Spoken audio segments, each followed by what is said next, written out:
ദേശീയ പരിസ്ഥിതി കോൺഗ്രസ് കോട്ടയത്ത് പരിസ്ഥിതി സെമിനാറും പുരസ്കാര വിതരണവും സംഘടിപ്പിച്ചു. കോട്ടയം പ്രസ് ക്ലബ്ബ് ഹാളിൽ സംഘടിപ്പിച്ച പരിപാടി തിരുവഞ്ചൂർ രാധാകൃഷ്ണൻ എം.എൽ.എ. ഉദ്ഘാടനം ചെയ്തു. പരിസ്ഥിതി അവബോധം വളർത്തുന്ന വിവിധ പരിപാടികൾക്ക് തുടക്കം കുറിച്ചാണ് പരിസ്ഥിതി കോൺഗ്രസ് പരിസ്ഥിതി സെമിനാർ സംഘടിപ്പിച്ചത്. കോട്ടയം പ്രസ് ക്ലബ്ബ് ഹാളിൽ സംഘടിപ്പിച്ച പരിപാടിയിൽ നൂറുകണക്കിന് ആളുകൾ പങ്കെടുത്തു. പരിസ്ഥിതി അവബോധം എല്ലാ മേഖലകളിലും ഉണ്ടാകേണ്ടതുണ്ടെന്ന് തിരുവഞ്ചൂർ രാധാകൃഷ്ണൻ എം.എൽ.എ. പറഞ്ഞു.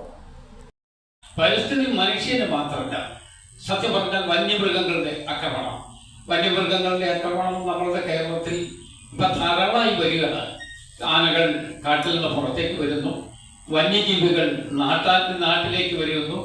നാട്ടിൽ ജീവിക്കുന്ന ആളുകൾക്ക് ഒരു ജീവരക്ഷ എന്നുള്ളത് ഒന്നും ഇല്ലാതെ പോകുന്നു. ഭയപ്പാടോടുകൂടി അവർ കഴിയേണ്ടി വരുന്നു എന്നുള്ള സാഹചര്യം നമ്മൾ അനുദിനം അനുഭവിച്ചു കൊണ്ടിരിക്കുകയാണ്. അപ്പോൾ വനത്തിൻ്റെ ഒരു പരിസ്ഥിതിയുണ്ട്. അവിടെ ഇവിടെ കാട്ടുമൃഗങ്ങൾക്ക് വനത്തിൽ ശാന്തമായ രൂപത്തിൽ ജീവിക്കാൻ പറ്റുന്ന ഒരു അന്തരീക്ഷം നമുക്ക് ഉണ്ടാക്കാൻ കഴിയണം. അതിന് വെള്ളം വേണം, അതിന് ഭക്ഷണം വേണം, അതിന് എൻവയറമെന്റ് കറക്റ്റ് ആകണം, അതിന് വനം വേണം, വനത്തിൽ മരം വേണം. നമുക്ക് വനം എന്ന് പറഞ്ഞാൽ ഭൂമി വനമായിരിക്കാം, പക്ഷേ അവിടെ ഒരു വൃക്ഷമില്ലാത്ത എത്രയോ സ്ഥലങ്ങളുണ്ട്.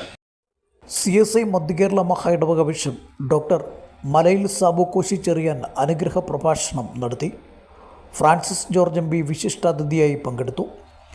ദേശീയ പ്രസിഡന്റ് അഡ്വക്കേറ്റ് അനിൽ ബോസ് മുഖ്യപ്രഭാഷണം നിർവഹിച്ചു. വിവിധ രംഗങ്ങളിൽ മികവ് പുലർത്തിയ വ്യക്തിത്വങ്ങൾക്ക് പരിപാടിയിൽ വെച്ച് പുരസ്കാരവും സമർപ്പിച്ചു.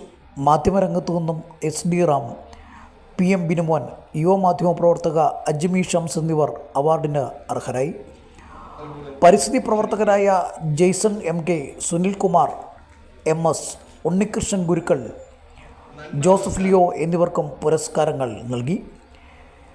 ദേശീയതലത്തിൽ അവാർഡ് നേടിയ ഫാദർ സുനിൽ പെരുമാനൂർ, ഡോക്ടർ നിഷാദ് അബൂബക്കർ എന്നിവരെ പരിപാടിയിൽ വെച്ച് സ്വീകരിച്ചു.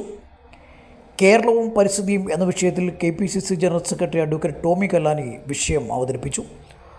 സംസ്ഥാന പ്രസിഡന്റ് ജ്യോതിഷ് കൃഷ്ണ അധ്യക്ഷനായി. ജനറൽ സെക്രട്ടറി സജീവ് തിരുനക്കര, ജില്ലാ പ്രസിഡന്റ് അനീഷ് വരമിനകം തുടങ്ങിയവരും ചടങ്ങിൽ സംസാരിച്ചു.